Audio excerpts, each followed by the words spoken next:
Yesterday was a busy and hectic evening. I had to take my son to his Boy Scout meeting, but before that, I knew I had time to take a look at the window in my truck to see if I could fix that, which unfortunately I couldn't. But then I came in, I was going to edit the video for that and get that posted before we took off for his meeting.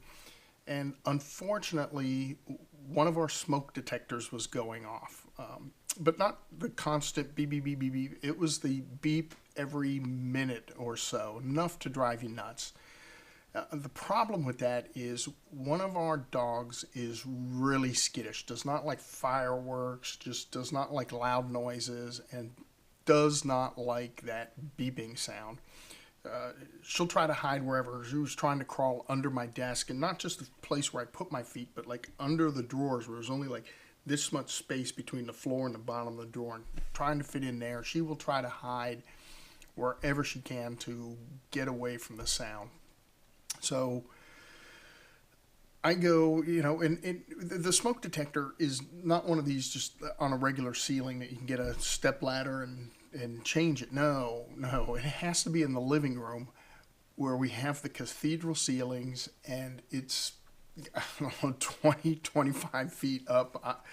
It's very far up. So I have to go under the crawl space in our house, pull out the extension ladder, gingerly bring that into the house and prop it up without knocking anything over, hitting the walls and all that. Get it propped up and climb up the ladder, change the battery, and well, while I'm doing it, I got to do the bedroom one too, because that also has a high smoke detector. So there I am, in our extension ladder's, I don't know, 25 feet long, so it's a long one. I'm trying to finagle it into the bedroom without dinging anything up and get it in there, change that battery as well, and get it back out, right? So there's all that, and put the ladder back in the crawl space. And now we just have just a little bit of time to take off for my son's meeting, go to the meeting, and we're driving back, and my wife calls, and she says, "Have you seen the dog?"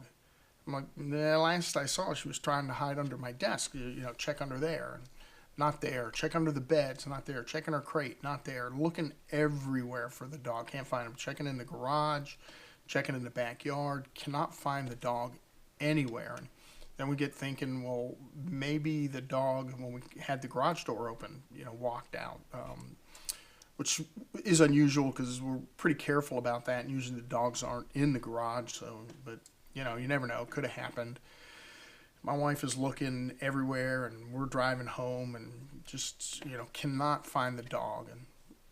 And the kind of the best case is, again, being skittish and stuff. I don't think this dog would run off very far, go anywhere, return home pretty quickly. So there's a little bit of comfort in that. And anyway, we're still driving home. My wife says, "Okay, I'm going to keep looking and see if we can find the dog." Hangs up, and my son and I are talking. Wonder where the dog could be. And we pull up, and my wife is coming in the back door of the garage. We're coming in the front. She said, "Well, I found the dog." And we're like, "Oh, where did you find the dog?" Well, apparently, when I got the ladder out from the crawl space, I left the door open, and the dog decided to go in there, which is, in my opinion, unusual. I didn't think the dog would do that, being kind of skittish and not used to strange areas. But I guess she went in there, and a couple weeks ago when my wife had the crawl space open, she went in there too. And when I put the ladder back, I didn't know she was in there. Boom, closed the door. So it was crazy. It was a crazy evening, but thankfully we got the dog. The dog did not run away. The dog was safe. So there you go. That was my story from yesterday. It was just kind of the day that I was having. So anyway, that's all I have for tonight. I hope you have a great evening, and I'll talk to you tomorrow.